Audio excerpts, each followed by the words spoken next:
Hello, Donald Robertson. Thank you so much for coming on.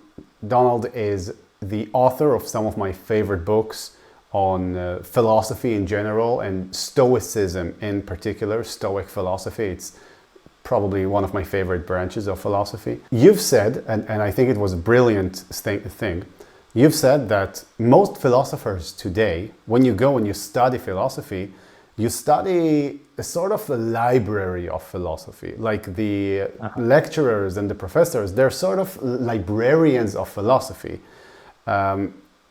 And this relates in an interesting way to the ancient Greeks and the Stoics. So what can you tell us about that?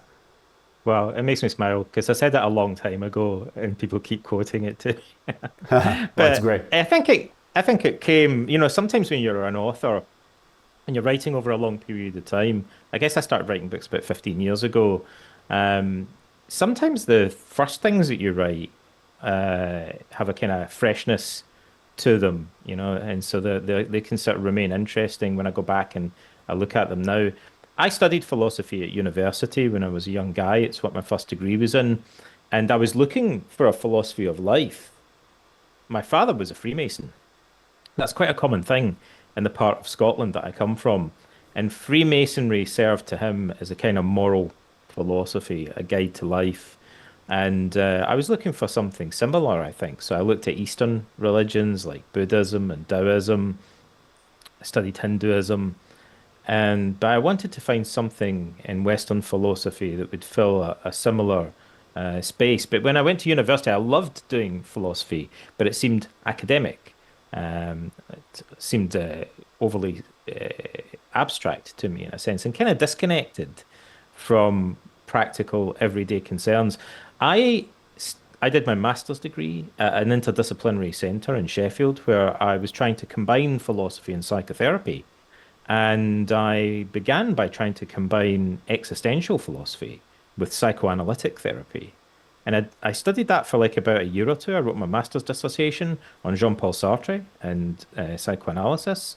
And I convinced myself that it was not a good combination. Like having written a whole dissertation about it, I thought this just isn't working for me. It's too vague and abstract and complex, and it's not really speaking to me at a practical level.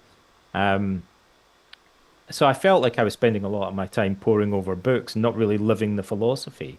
And I was very conscious that philosophers in the ancient world lived their philosophy more.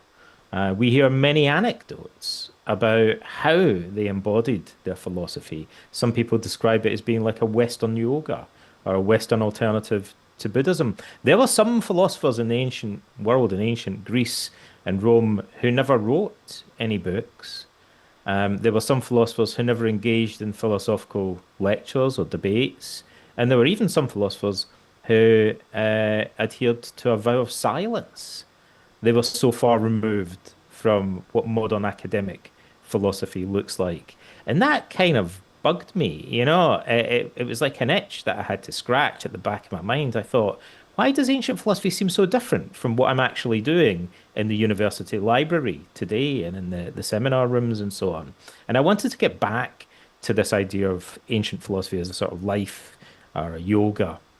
And that was why I became particularly drawn to the Stoics through, I should say, the work of a French scholar called Pierre Hadot. And I was very interested in Plotinus because I had originally been drawn to the Gnostic Christians, and Could you they tell us were what that is? influenced. Yeah, Gnosticism is kind of a sect of early Christianity.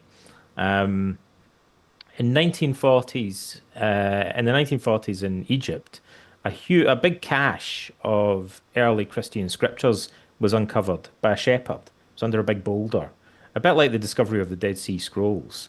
Um, and these were kind of New Testament Christian scriptures. Some of them were influenced by a philosophy called Hermeticism. Some were influenced by traces of Neoplatonic philosophy. In one of the books, they were bound like codices. And in one of them, alongside scriptures describing the words of Jesus, there's an excerpt from Plato's Republic. So in a parallel universe, There's an early Christian Bible which includes Socrates. How weird is that? And translated into Coptic, this Christian community had their own version of the Bible that had these kind of Gnostic or apocryphal scriptures, and alongside them, Socrates from Plato's Republic. So, because I was interested in Gnosticism, I saw that it was influenced by Platonism and Socrates and Neoplatonism. So I read the best book I could find on Neoplatonism, which was The Simplicity of Vision by Pierre Hadot. And I loved it so much, I read all of his other books. And Pierre Hadot was very interested in how ancient philosophy, Greek philosophy, contained what he called spiritual exercises that he compared to the kind of contemplative exercises used by later generations of Christian authors like the Jesuits and early Christian authors. And so he was interested in using this concept of spiritual exercises to reinterpret what was going on in some early Greek philosophical literature. But it struck me that although he saw spiritual exercises in Pythagoreanism, in Platonism, in Aristotle, in Socrates, in the Epicureans, by far the largest toolbox or armamentarium of psychological or spiritual exercises seemed to reside within the Stoic literature. And so that's why I went from studying existentialism and psychoanalysis to studying Stoicism and its relationship with cognitive behavioral therapy. That's interesting. I actually thought while you were talking that you started by looking at the existentialists, which is what you could say that there's a major branch in psychology, right, that went in that direction in some sense. I guess the psychoanalytics, I would say, are very influenced by the existentialists. Please correct me if I'm wrong by it. And I believe that, well, the most famous psychologist in the world, Jordan Peterson, he started basically with the existentialists, in a sense. He's very hard on, Nietzsche, Dostoevsky, all these. And I would also classify him as a psychoanalyst, like if I had to pick something, I guess. I would say he's a bit vague about some of his influences, but I read his 12 Rules. And I don't think he mentions Jung much, but it seems really obvious to me that it's very heavily indebted to Jungian analytic psychology. Yeah. Okay. And so the thing I thought about while you were discussing, well, what was missing from the, how basically the Greek philosophy the ancient philosophy was so different from the newer philosophy, let's say from, I don't know, the Middle Ages, Aquinas and onwards or whatever. I guess the difference is monotheism, actually, because one of the things that bug me about Stoicism, I guess we'll get into that when to theology, yeah. Yeah, when I try to get you to define Stoicism, I guess the problem will be that it's very hard to define the good in Stoicism, right? Because these people, people like Marcus Aurelius, people like Socrates, right? All these people, their main concern was to be good. And to serve the good, and to act justly and morally and virtuously, right? But when you don't have monotheism, and I'm not trying to push for a case for the existence of God here, I'm just trying to speak philosophically. When you don't have a unity that's defined as good, right, then how do you say, there's this famous Marcus Aurelius quote, stop talking what a good man would do, be one, something like that. So what do you mean good? Well, we're going to have slightly different perspectives on this because I'm not a monotheist. I guess I'm an agnostic, basically. But I would also say, backtrack a little bit. And incidentally, I think you started off saying something about what was different from the Stoics. I'll come back to this later, but I think there's something that differentiates the Stoics from my point of view as a psychotherapist that's pretty key, and it doesn't really have to do with their philosophy of religion. But if we start looking at the philosophy of religion, which is an area that I'm not particularly a specialist in, but I quite like talking about it. Me too. Yeah, it's interesting. Now, you said, let's start with they're not monotheists, right? Well, yes and no. Yeah. Right. I always think the best answer to most questions is yes and no, right? Because that allows us to kind of pull it apart a little bit. They're First of all, I'd say, and this ruffles a lot of people's feathers, right?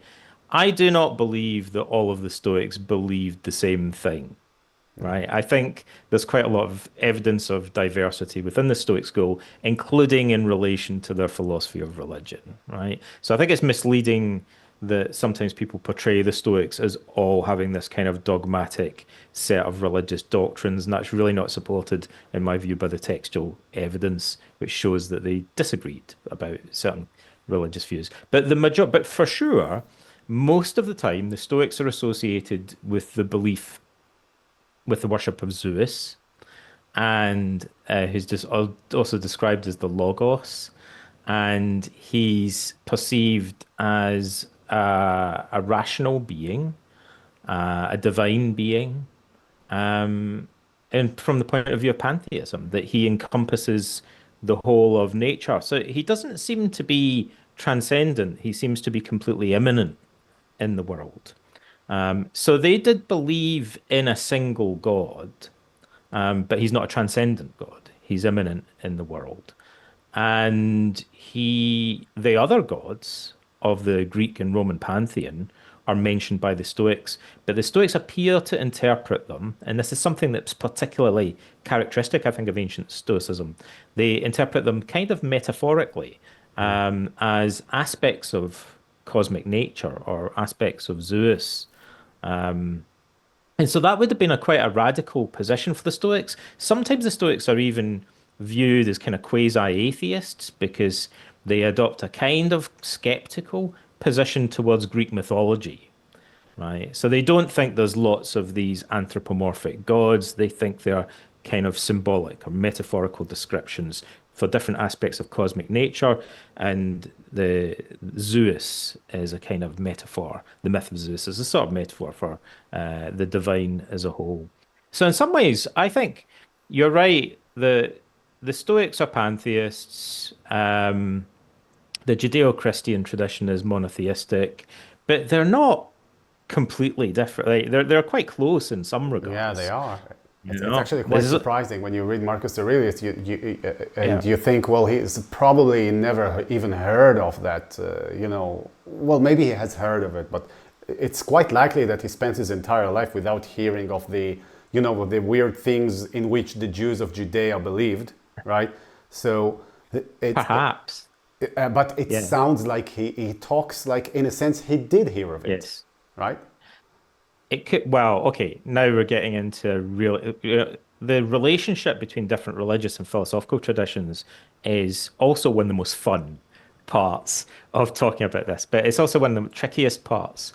Now, in the Hebrew tradition, there is an emperor called Antoninus mentioned, Oh, I was right? hoping Is it you know this story.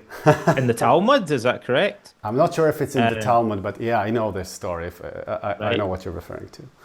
And he has a conversation with Rabbi Judah the First. Is that correct? Yehuda Nasi, yeah, one Uh, of the famous rabbis of the, yeah. yeah. So they're portrayed as kind of but like friends, almost. Now, confusingly, there's a couple of, so I was going to backtrack. I was going to say, actually, let's go back a step. So often people say to me, hey, Marcus Aurelius and the other Stoics talk about lots of different gods, but then they also talk about Zeus being a single god. How is that possible? And the answer is that the different pantheon of gods represent aspects of Zeus. So, like, that's a common It's question. like I we just could want say today, we could say Mother Earth, right? Like we could Yeah, use but this also, phrase. well, in Hebrew you have lots of different names for God as well, and like they seem to, I think, arguably, represent different aspects, like Adonai and Elohim and El and Elo. There are multiple names for used to describe God in the Old Testament, as I recall. Um, Maybe, in a similar way, referring to different Let's take a step aspects. back, actually, because what I Uh, want you to try and do here is to tell us, I guess maybe many listeners don't even know what we're talking about when we say Stoicism. So ah, please tell us, in your estimation, and I believe you to be one of the best people to okay. talk about Stoicism. So what is Stoicism? What is Stoicism? And why is Stoicism? And who is Stoicism? Right? Let's start actually with how it originated. Stoicism is a Greek philosophy, or is it? Like the Athenians didn't see it as particularly Greek because it originated in 300 BC when a Phoenician merchant from Cyprus was shipwrecked near Athens. So he was seen as a foreign immigrant, Zeno of Citium. And he studied philosophy. He studied the Socratic dialogues. He studied in different schools of philosophy, particularly the Cynic philosophy, which was very austere. Um, and Zeno ended up founding his own school of philosophy in Athens in a building called the Stoa Poikile, which is like a public colonnade or porch on the edge of the Agora facing the Acropolis. And so, funnily enough, we're told that the Stoics originally called themselves the Zenonians. I'm glad that didn't catch on. Like it makes them sound like Martians or something In like Hebrew, it would have Zenonians. been even worse because that sounds like a bad word. Oh, it sounds like a bad one. Like that would be bad. Yeah. So they dropped that pretty sharpish and decided to call themselves the Stoics after the Stoa Poikile. It means the people, they were called the philosophers of the porch, the people who met in public, the philosophers of the street, the philosophers that hung out in the agora, where Socrates used to do philosophy. But most other philosophers had kind of retreated to the gymnasia of Athens, where they had a little bit more privacy. They were mainly talking to educated young men, but not the Stoics. The Stoics went back to where Socrates used to do philosophy in the street, in the marketplace, in the Stoa Poikile. And after Zeno, there were many leaders of the school. Um, One of the heads of the school went to Rome in 155 BC, and the Romans thought, we like this. We dig this. This is our kind of philosophy. They thought Greek philosophy was a bit kind of pretentious and it was a bit kind of effeminate in the eyes of many Roman statesmen. But Stoicism, they saw as a bit different. It was a bit more militaristic in tone, and it resonated with traditional Roman values. So the Romans, pretty early on, began to embrace Stoic philosophy as perhaps their favorite form of Greek philosophy, and they loved Greek culture. And so famous Roman statesmen embraced Stoicism, the most famous being Cato the Younger, who was an opponent of Julius Caesar, but also Cicero. Seneca, right? Yeah, later. Seneca came a little bit later. Let me say first that Cicero, who's the most famous orator in history and was a senior Roman statesman and a kind of rival or an opponent of Julius Caesar, was not a Stoic. He was an academic philosopher, but he was very well educated in Stoicism, and many of his writings related to Stoicism survive today. So Cicero is one of our main sources for Stoicism. He's kind of like a friend of the Stoics. Later, Augustus, who was the successor of Julius Caesar and the founder of the Roman Empire, the first bona fide Roman emperor, studied Stoicism. Surprisingly, he had two Stoic tutors, and he wrote books on philosophy, allegedly, towards the end of his life that are lost today. So the reason I'm saying that is that set a precedent for Roman emperors to be educated in Stoic philosophy. A couple of generations later, Nero, as a young man, as a teenager, was assigned Seneca the Younger to be his tutor, just as Augustus had tutors in Stoic philosophy. And so Seneca is one of our main sources of Stoic writing today. Many people may have heard of him. Then he was followed by Epictetus. Seneca was virtually almost like the second in command to Nero. He was his senior advisor and speechwriter. So he's very, very senior Roman statesman. But then Epictetus, who succeeded him, became the next famous Stoic, was a slave, a former slave, who came from in a sense, the opposite end of the social spectrum. Although Epictetus clearly was very well connected for a slave. He rubbed shoulders with many senior statesmen. And then these three Stoics, Seneca, Epictetus, and Marcus Aurelius, their lives chronologically overlap. but they didn't necessarily know each other. Epictetus was owned by a guy called Epaphroditus, who was um, the Greek secretary of Nero. So he may have met Seneca, perhaps. But Marcus Aurelius definitely never met Seneca or Epictetus. Epictetus probably died when Marcus Aurelius was a young man just beginning to study Stoicism. Marcus Aurelius, I think, would have given his right arm to have been able to go to Greece, where Epictetus lived, and to have studied under him. And he may have been almost heartbroken to have discovered, if the chronology lines up like this, that the most celebrated teacher of Stoicism had passed away before he had a chance to travel to Greece and study with him. But Marcus Aurelius got the next best thing. He had several Stoic tutors as a young man, as Caesar, when he was being Hold on. trained. Before we get to Marcus' Stoic education, I want you to tell me what Stoicism is, as in, what are the core What is beliefs? Stoicism? Yeah. Okay. What are the core beliefs? Well, that's easy, right? The central doctrine of Stoicism is that the goal of life, you could say the meaning of life, is living in agreement with nature, right? And that's a slogan of Stoicism. Marcus Aurelius, 500 years later, repeats it many times, right? But Epictetus said, look, I could tell you in a few words what the goal of Stoicism is, but it would take me a long time to then unpack that and explain what it actually means. That's true. So for the Stoics, to live in agreement with nature actually means to live rationally, like, because they believe that we're inherently rational beings. Reason is our master faculty, our highest faculty, because reason is capable of self-awareness and it can evaluate everything else we do. So the Stoics, paradoxically, believe that to live in agreement with nature, we must live rationally. And if we live rationally to our full potential, we'd be living in accordance with the virtue of wisdom. And if we apply wisdom to our interpersonal relationships and to society as a whole, we would be exercising the virtue of justice. And to live consistently with wisdom and justice, we would need to overcome our fears and restrain our desires. Otherwise, they're going to lead us astray from that path. So we're going to need the virtues of courage and moderation, or self-discipline as well. So those are the four cardinal virtues of Stoicism. And the Stoics believed that the goal of life was to live wisely, rationally, and virtuously, basically. And the key point about this is that the Stoics adopt a hard line.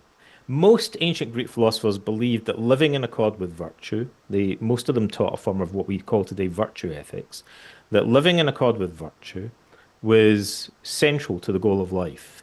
But some of them believed that we also needed certain external advantages, like wealth and reputation and a roof over our head and stuff like that. The Stoics adopt a hard line that says external goods are ultimately indifferent with regard to the goal of life. They are merely opportunities.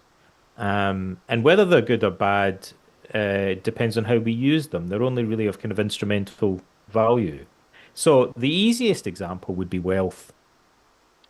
Wealth is very valuable if you give it to somebody who's wise and virtuous, because they could do lots of wise and virtuous things with a big pile of money, potentially. But in the hands of a vicious tyrant, wealth just allows them to do more vicious and tyrannical things. So the Stoics would say wealth really just extends our control, and whether it's used for good or evil will depend on your character. So ultimately, it's your character that determines whether you're living a good life or not. And they believe that this applies to other external, so-called external goods in life. Now, that hard-nosed ethical doctrine has some profound psychological implications. And that's why Stoicism is seen as associated with emotional resilience today. Zeno lost, according to one version of his story, Zeno lost to, it was a Phoenician merchant who traded purple dye Right, yeah. that was more precious than gold. And he lost his entire fortune at sea, and rather than being heartbroken, Zeno said, this is the most profitable journey on which I've ever embarked, because by losing my entire fortune, I was cast into the hands of philosophy and it transformed my life. You know, he had like a midlife crisis and he decided that he was going to become a philosopher instead of a merchant. Um, so Zeno said, look, the money doesn't really matter in the grand scheme of things. What is much more important is how I cope with loss and how I deal with wealth. It's my character ultimately that determines my quality of life and if it's a good life or a bad life. Can I So rephrase Zeno, the way I uh understand the main tenets of Stoicism? And yeah, you tell me what you think about it. So basically, what I understand is that a Stoic would have an extreme focus on himself and on his and what I mean is not in the egotistical manner, although maybe it could be argued that it also is, but more in the internal sense, right? Like, how do yeah, I react to things that happen to me? I cannot control the uh-huh, external factors. I can only control my reaction and my uh-huh, interpretation and my approach. And thus, the only thing right, that I should care about is what is happening within and inside. uh-huh, And if I am able to do this, like, this is basically the exercise of rationality and of my virtues. uh-huh. And if I can do this, then it would mean that I am being rational and thus being in accordance with nature. Is that about right? Yes, the only thing I would change about that is it makes the Stoics sound like ethical egotists, which is not entirely true. If you read Marcus Aurelius in particular, but really all of the Stoics, you'll see a lot of emphasis on social virtues like justice, kindness, fairness, for example, Yeah. and on an idea that the Stoics were famous for either introducing or certainly popularizing, which we call today ethical cosmopolitanism, which is the idea that the whole of mankind could be seen as part of a single community. A little bit like the Christian idea of the kingdom of God and the brotherhood of man. This was a radical idea at the time because other Greek philosophers assumed that barbarians were almost not entirely human. They were inferior. Like there were certain races that were naturally slavish, as Yeah. some philosophers said, and like animals in a way, and should be, viewed as property or slaves. And the Stoics, really radically questioned this idea and emphasized the doctrine that all human beings are capable of reason because they use language, like they think, they're self-aware. So therefore, in principle, all humans are capable of virtue, and we should view them all as our brothers and sisters, they Here, say. So there's sorry. an emphasis on social virtue in Stoicism that is, I think, also pretty key. Here's something I wonder though. I mean, I don't see the Stoics as ethical egotistics, right? But here's the thing: as a Stoic, it's I don't know if it's exactly a paradox, but as a Stoic, I am committed in a sense to the idea that everyone else is going to suck, and I need to, to do my thing, right? So I suck as well. Like we all suck, right? yeah. I'd add that. But I guess I'd you, add you that. you know what I mean, right? Like Yeah. the Stoic reminds himself constantly that you basically look, you can't control others, Uh-huh. so just do your thing. So basically, it's Yes. an extreme form of individualism. Like you focus on yourself and on what you need to do and on what you should be thinking and how to live your life and how to control your thoughts or stuff Uh-huh. like that, while simultaneously expecting the others to do the worst. Like you don't expect I anything of others. I disagree. That is not how I read the Stoics, and I definitely wouldn't label them as extreme individualists. For example, Marcus Aurelius says that of every action you take, you should ask yourself whether it contributes towards the common welfare of mankind, for example, right? So there is a tension, there's a paradox in Stoicism that they want to say, and it comes down to, let's do a bit of a deep dive, right? The Stoics at the core of their ethics have a distinction between two different types of value that they think are typically confused by other people. And they explain it using a metaphor, which we actually find in Cicero. I said earlier, Cicero was not a Stoic, but he writes a lot about Stoicism.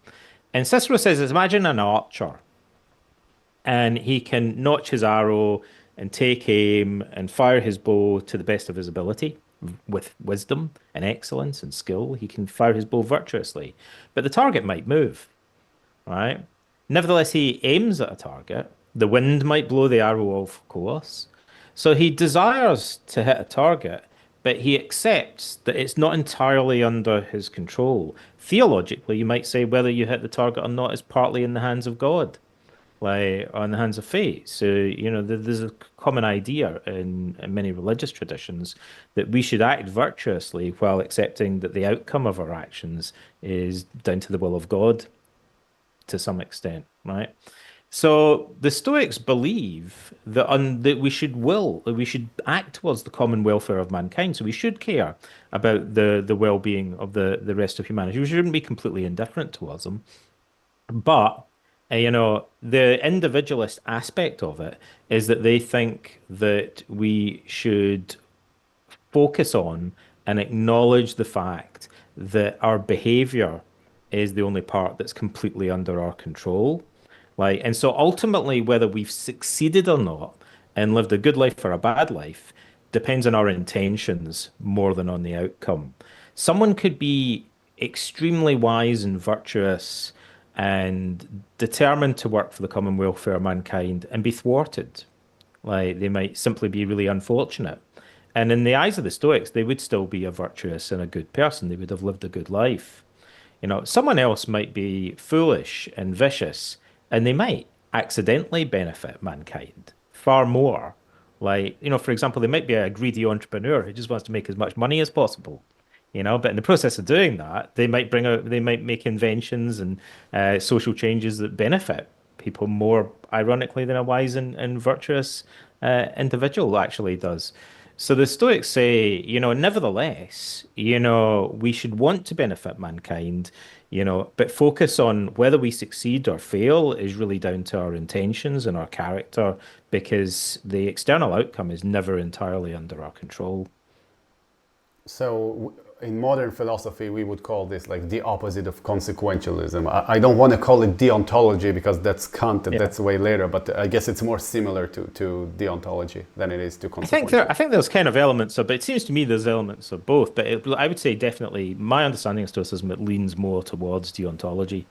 Right. Now, I want to get back to what we started with, right? That I might have not come across clearly enough. I was not trying to make a case for monotheism when I said before that it's not sure, it's not clear like what the monotheists say. Let me just share the story with you, right? I mean, I've had these thoughts before, but they became clear to me when I spoke to a rabbi, actually.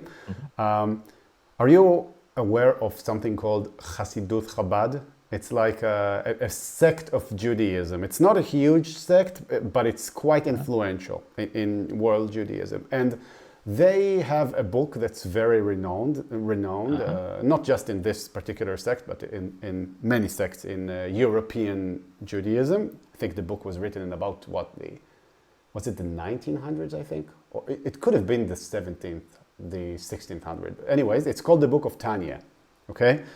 And it's a religious book, and essentially I've studied it, and the conclusion I came was, okay, this is Stoicism with God. That's what this is. Oh, okay. it could be. Like basically, and I wouldn't know, like knowing the Orthodox Jewish life in Europe, I wouldn't really expect them to be very influenced by, basically pagans to them, right? Okay. But it seemed to me like Stoicism with God, and I'll explain. Basically, the book focuses very much on, you control what you do.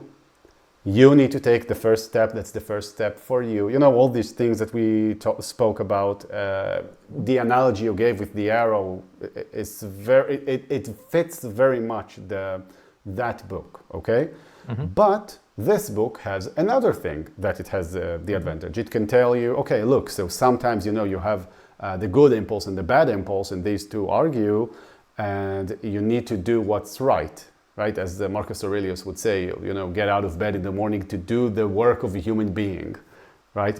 But how do you know what the work of a human being is? The answer, according to the Orthodox Jews of Europe, was, well, you look at the Bible and you see the word of God, and that is by definition the good. That's what they would say. So what do the Stoics say to that? Like, what is their definition of good? Well, we're opening a whole can of worms here, but it's a good can of worms, right? And so I wanted to say there are Christian religious traditions that are influenced by Stoicism, and we wouldn't necessarily expect the Christians to embrace pagan thought. Sometimes it's really explicit. There's a tradition called Neo-Stoicism that developed in the 16th, 17th century. But sometimes it's kind of more indirect. There are people that don't mention the Stoics, like the Presbyterians and Calvin, for example, but they nevertheless seem to sound like they're influenced by them. And then also to throw a bomb in our can of worms, like we'll put a peg in this and probably come back to it later.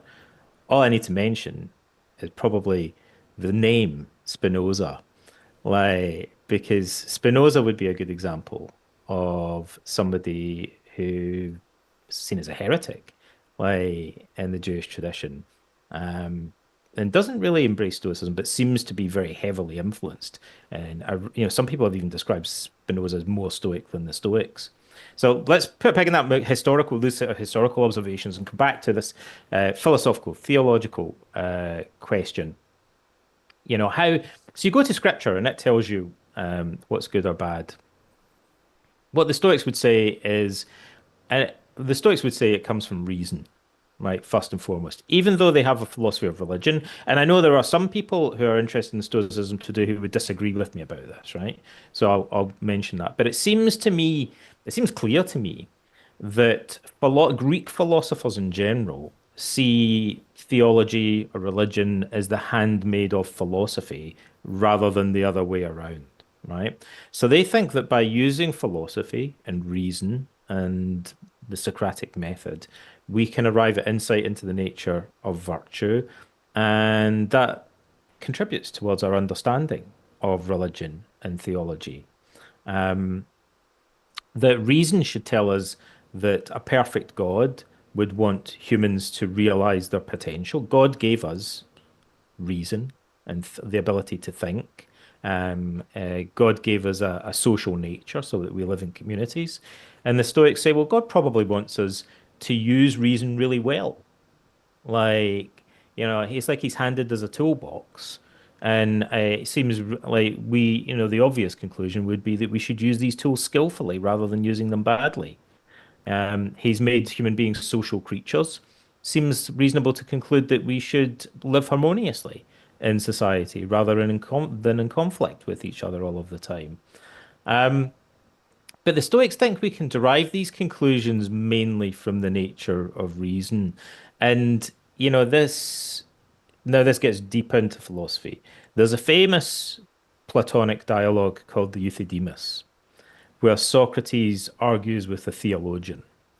And Socrates' arguments are often somewhat opaque, but it's generally taken to be that Socrates raises the question whether something is good, i.e., virtue is good, because the gods love it, or whether the gods love virtue because it's good. Now, it seems like a kind of paradoxical question at first, but I think quite a lot hinges on it. Because if we think virtue is good because the gods love it, then we should try really hard to figure out what it is that the gods love. And we'd probably be doing theology and studying scripture, and consulting oracles in the ancient Greek society as a guide to life. But if we think, on the contrary, the gods love virtue because it's good, then we should be focusing more on trying to figure out for ourselves what's good and what isn't, and what's virtuous and what's vicious. And on the assumption that the gods will love whatever is good. So I think that's partly why the Stoics feel comfortable focusing more on reason as a source for determining the nature of virtue. They think God gave us reason, like we should use it consistently and to the best of our ability in order to figure out what's moral and what's immoral. And then by doing to the best of our ability, they see this as realizing our potential in life. Like we should perfect human nature, and by doing that, like we'll be loved by God. Let's get back to Marcus Aurelius, right? The man, I guess. The reason that I guess he's been so influential is he I guess together with Epictetus, they portray something that's beautiful about Stoicism because they were both, right, the famous Stoicists back to back. One was probably the most powerful person on earth, or maybe second after the emperor of the Chinese Empire, unless he was a puppet. I don't know who was the emperor at that time. Okay. Yeah. And the other was basically a slave, right? And Right. these two have the same way of life, and there's something Yeah. very powerful about that. And another thing that I've been Yes. struck by is that when you read the meditations, Marcus Aurelius's meditations, you feel Uh-huh. like he is extremely relatable. Although, Yeah. if you were to say write a book, which is something you've done a lot of, but let's say you were to write a book and you want to write about a character who's extremely relatable, if you do that Hmm. today, I Hmm. don't suppose many people would advise you to write about the emperor of the most powerful, of the most powerful Yeah. political force on earth. So why is he so Funny, isn't it? relatable? It is. Well, a bunch of reasons. Like, also, also, you could say Marcus Aurelius is a career politician, right? You wouldn't, most people wouldn't find career politicians particularly relatable today, right? So there's an interesting difference there. Why is he relatable? Number one, because, and people often overlook this in a way, but I can't emphasize enough how weird it is. We have a collection of his private writings to himself, where he's not just talking about his holidays and things, but he's focusing on the most, what he perceives to be the most fundamental questions about how to live a good life. So it's like we have a window deep into his soul, right? Most powerful man in the world, most powerful man in the Western world, let's say, and we have a window into his absolutely most fundamental concerns and his core values, not just superficial, chit chat, but some really, he's deliberately and he constantly reminds himself to keep his focus on the most fundamental questions in life, the deepest questions. So that's why I think we're seeing into his mind in the meditations. We're seeing his private thoughts, and we're also seeing his most intimate private thoughts in regard to his values and I guess his spiritual philosophy, if you want to call it that. The other reason is that he's kind of a reluctant emperor. He was forced into that position. He didn't seize power. Like, he didn't necessarily expect to be a successor. He was chosen, we're told reluctantly, to succeed Antoninus. He was chosen by Hadrian. Yeah. Hadrian was a control freak, so he planned his succession like two stages Well, I think in it was because advance. he was too young, right? He was too young Yeah, to inherit Hadrian. So, yeah. yeah. He had the next two emperors planned out. Um, and the other thing, I guess, about Marcus Aurelius is that paradoxically, although he's a career politician, see, let me digress slightly, but I'll say something that I think is kind of interesting. Socrates often challenged aspiring politicians, and one of his favorite questions when people claim to be an expert. Socrates is very interested in puncturing the claim of people to be an expert in some uh, subject or other. And so someone claims to be an expert, Socrates would say, how much time have you spent studying this subject in depth? How have you, which authorities have you consulted and like associated yourself with over the years?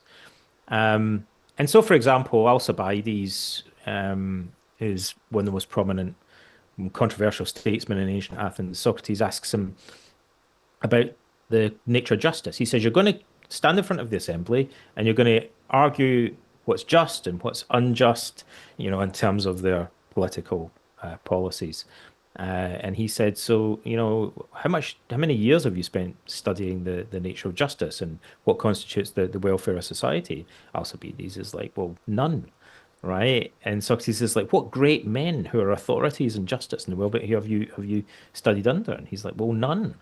And Socrates is like, well, doesn't this kind of, apart from anything, apart from suggesting that you're not qualified, doesn't it suggest that you don't really care, like, about, what's in the interest of society, right? So think about that just for a moment, right?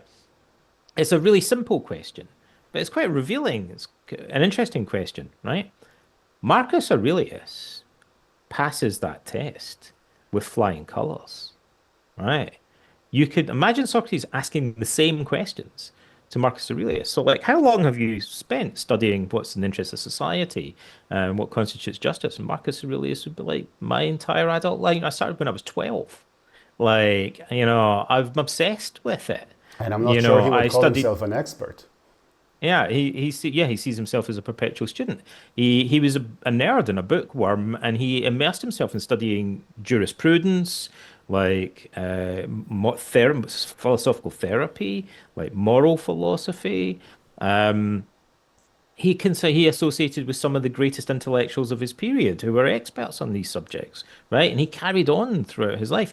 Marcus Aurelius was mocked in later in life, I guess in his 50s, for continuing to attend lectures. That was perceived as something that young men did, and someone made fun of him. He's saying, "Oh my goodness, the emperor is still attending classes." Like Marcus Aurelius was absolutely seen as a perpetual student. So, funnily enough, so he would have passed that test. But many statesmen absolutely failed it. Like Alcibiades scored zero on it. Like he hadn't bothered. He just thought, I just know what's good and bad for And society. But Alcibiades Socrates is said, actually a good example because he was at least, he had enough humility to admit that he doesn't know, right? at least he cried. Yeah. Right? Yeah, that's the key. I think that's actually a very symbolic thing in ancient philosophy. Alcibiades wept when Socrates exposed his ignorance, whereas other people that Socrates did that with just got angry and defensive.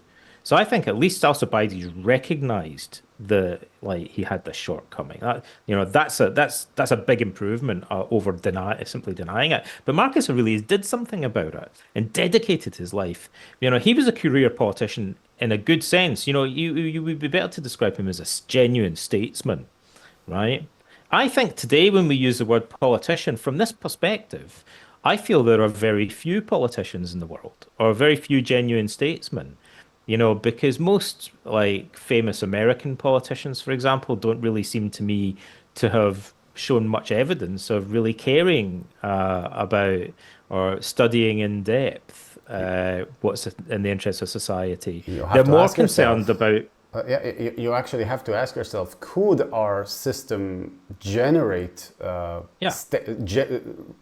genuine statesmen like what you've mentioned? It's not that I think there is a better system, at least not that I know of, right? But could it even do that? Because if you were like Marcus Aurelius, your opponents would, mop the floor with you. I would assume.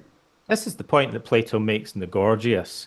Like he says that a person who's trained in rhetoric, like PR, propaganda, like managing the media, um, like who wants to advise on public health, but is completely ignorant of it, has never studied medicine, has got like no genuine understanding, has never demonstrated any interest in the subject, and it hasn't been interested enough to actually educate themselves about it in the past, but wants that position, wants to advise people on public health policy, would wipe the floor with somebody who's a genuine expert, like, but lacks rhetorical skill. Like they would win every debate, Plato says. And isn't that kind of frightening? But that you're right. Like, so what we mean by politicians today would be more like a demagogue or an orator, a rhetorician. Like would be a more accurate description rather than a statesman. If it's just about pandering to the public and trying to figure out how to win votes and manipulate public opinion, and that's where your attention is going, rather than actually trying to genuinely understand what human well-being consists in, what would benefit society. I guess that's it. You could say it's a difference between a genuine statesman and a political like demagogue, right? Well, this is the big concern in ancient philosophy is that the political demagogues easily take over. Like, and I think if Socrates or Marcus Aurelius were around today, they would think, yeah, like modern politics is inevitably social media in particular is like dominated, like by people just saying whatever they think is going to appeal to their base. The throwing out red meat and pandering to the public. This is the big problem that ancient philosophers were concerned with, I think. I guess the ancient philosophers, though, weren't much better off, right? Because if you think of Marcus Aurelius, for example, the one who came after him was, of course, his son Mhm. Commodus. He was a terrible emperor, and he did not care about virtue probably at all, and Yeah, only cared about what others think of him, like acting like a celebrity more than like a statesman, which is I would say something, so. yeah, which is Yeah. something that Marcus would, if you read what he says, he would, this is like the worst thing for him to do as a person, right? Mhm. So that's one thing. And you also had, well, I guess the emperor before Marcus was good, even in Marcus's eyes, but the one before that, Mhm. Hadrian, I don't think Mhm. Marcus liked it at all. I don't think Uh, he liked it much.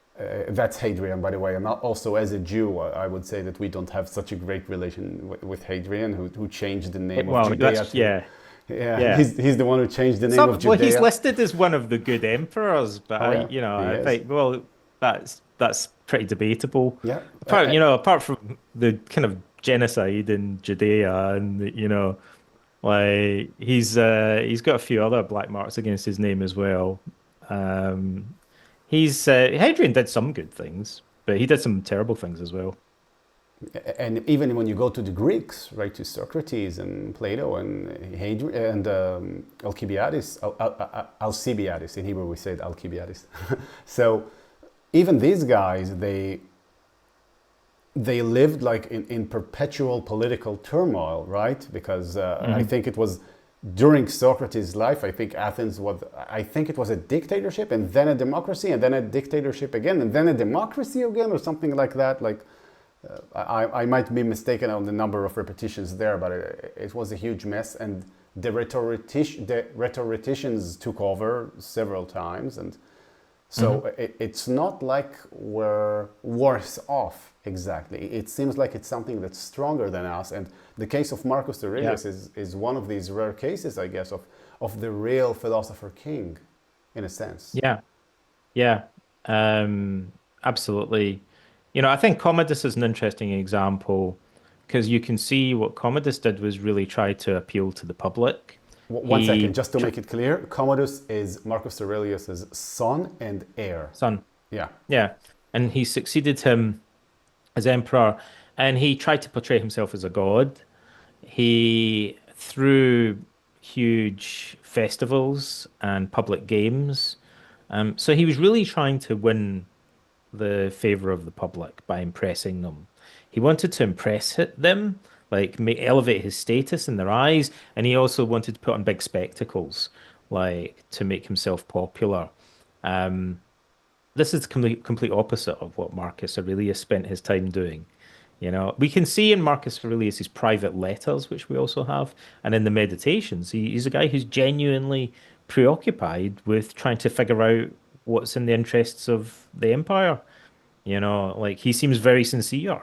Like it's interesting because we have this idea of some emperors as just kind of partying all the time and taking their duties very lightly. Marcus Aurelius was a workaholic, who was completely, felt an immense pressure to fulfill his duty as Roman emperor. I mean, he couldn't be further removed, like from some of the worst emperors, including, his own son, who absolutely pandered to public opinion. But it didn't really last very long for him, and it backfired. The only good thing I would say about Commodus is that a bad emperor arguably is better than a civil war. Mm. At least that would be the opinion of some Roman statesmen at the time. And I think they believed that by putting Commodus in power, potentially averted the fragmentation of the empire and a civil war. So they might have thought, okay, this guy's an idiot, but and he's very corrupt, but it could be, the situation could have been a lot worse.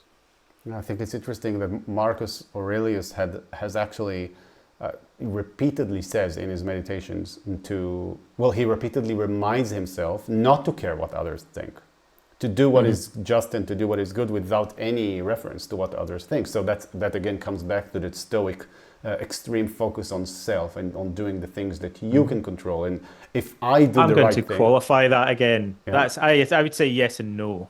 mm, Like he we have to take it in context, right? He does repeatedly say that, but his actions show that he constantly consults experts Like, and he defers to the authority of wise men in many regards, right? So I think the Stoic position is that we have to be selective, right? We shouldn't hand over like authority completely to any individual, but we should recognize wisdom and virtue in others, and we should respect it and attempt to emulate it. So, for example, the first chapter of the Meditations is all about Marcus having studied the opinions and behavior of other people that he admires and seeking to model it. And you could say there's an element of common sense about that, which is just that you shouldn't just be swayed too easily by the mob or Yeah. by public opinion, but it is important to seek out people who seem to exhibit genuine wisdom and to try to learn from them. Marcus clearly did that. Yeah, I don't think it contradicts what I've said, because when I've said you think you're doing the right thing, I think that includes, okay, I think I don't know enough about this, so I'll consult with this guy, right? So that to me is part of doing the right thing. I think that's what I meant, and that's how I read what he means as well, right? Well, you said we shouldn't care what other people think, if I remember rightly. Yeah, okay, that Like, was poor phrasing. Right. That was We poor should. phrasing. I think we should care what the wise and just think. Not in the sense that that in Stoicism there's this very kind of fragile distinction, like a very subtle distinction between placing a lot of value on something as a possible source of information or source of learning, and just completely being swayed by it. We should never hand over like responsibility completely, even to like a wise man, but we should listen to them and interpret what they're saying using our own reason, like very carefully. I think again, this comes back to your point you made earlier about scripture, right? I think the Stoics would say, and the existentialists made a similar point as well, that you could say that the will of God is encapsulated in a sacred text, right? You just need to study that sacred text and interpret it. But the Stoics and the existentialists would both say you're still responsible for interpreting its meaning, though, right? William Blake, the poet, said, "We both read the Bible day and night, but you read black where I read white." So even in seemingly straightforward texts, some people will say, "Oh, hang on a minute, this is obviously meant metaphorically, though it's not meant to be taken literally." And other people will say, "Well, if you look closely at what this Hebrew word originally meant, like it means something quite different from what we take it to mean in translation." So notoriously, people can take religious texts and twist them and turn them and interpret them in all sorts of different directions. And I think the Stoics and existentialists would agree that ultimately we can't escape our responsibility for trying to interpret the will of God, for example. It's down to us to try and figure out like what it means. I think some of the mainstream religious thinkers would agree with what you've just said. For example, Aquinas, who was, of course, influenced by people like Maimonides, who basically saw, well, we have these texts, but obviously we're made in the image of God, so we should use our rationale, right?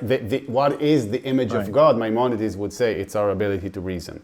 Yeah. So again, it's all kind of interconnected. I think it's beautiful.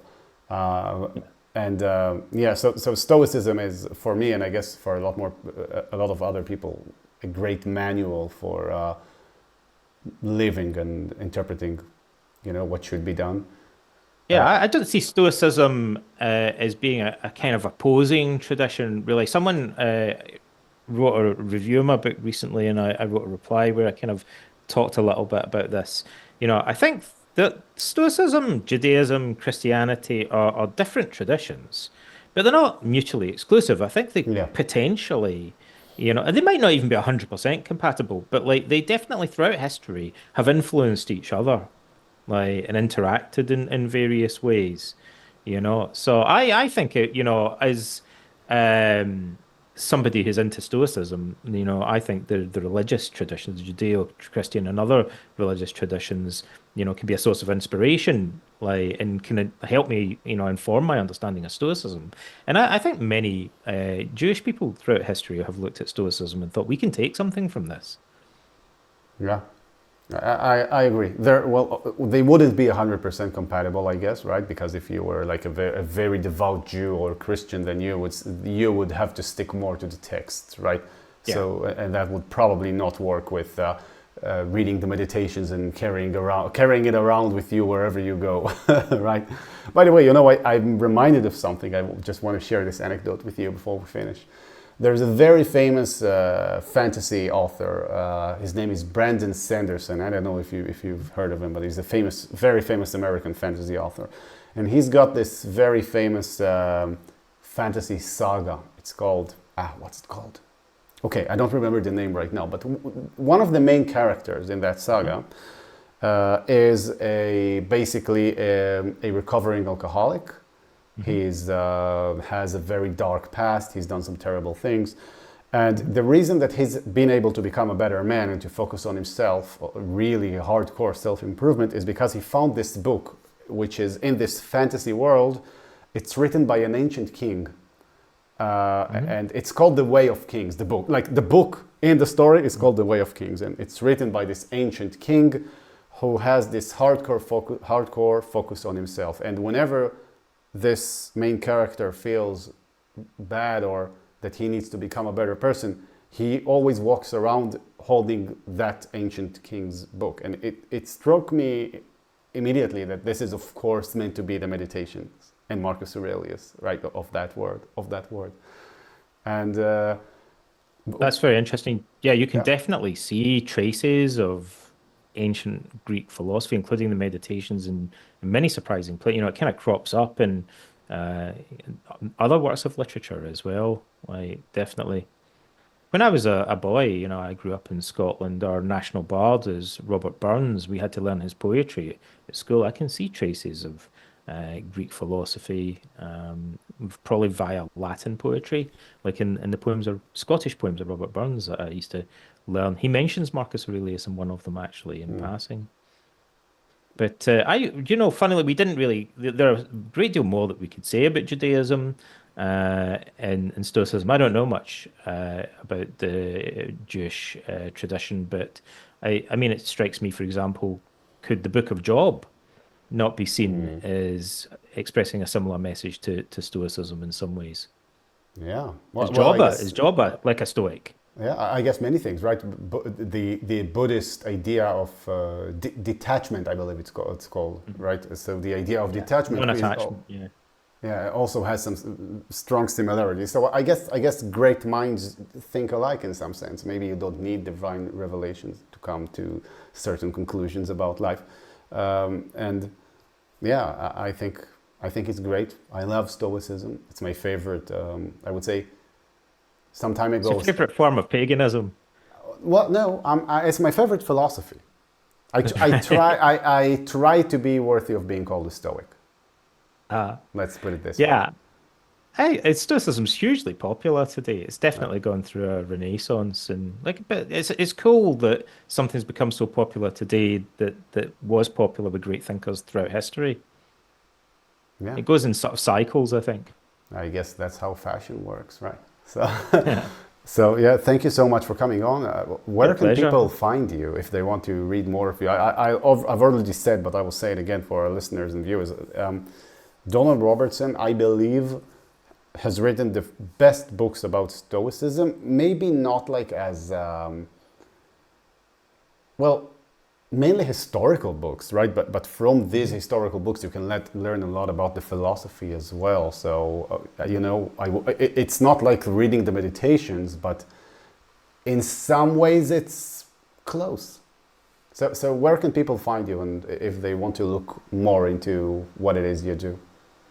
Well, my background is actually in psychotherapy. I didn't really mention that much, and I write about philosophy and psychotherapy and history. They can find my books online. I've written about 8 books. I wrote 3 books about Marcus Aurelius, and my most recent one's called How to Think Like Socrates. It's about Socrates, really my favorite philosopher. But I'm on social media and stuff, but mainly I write stuff on Substack. If they're interested, I write a lot. I have some podcasts that I put out there, and I write a lot of articles on Substack. Great. Okay. Thank you so much for coming on. And I hope we can speak again in the future, maybe more about Socrates. Yeah, awesome. Thanks for inviting me. Maybe one day maybe we can talk about Spinoza as well. That'd be interesting. But it's been a pleasure. Like, really, I really enjoyed our conversation.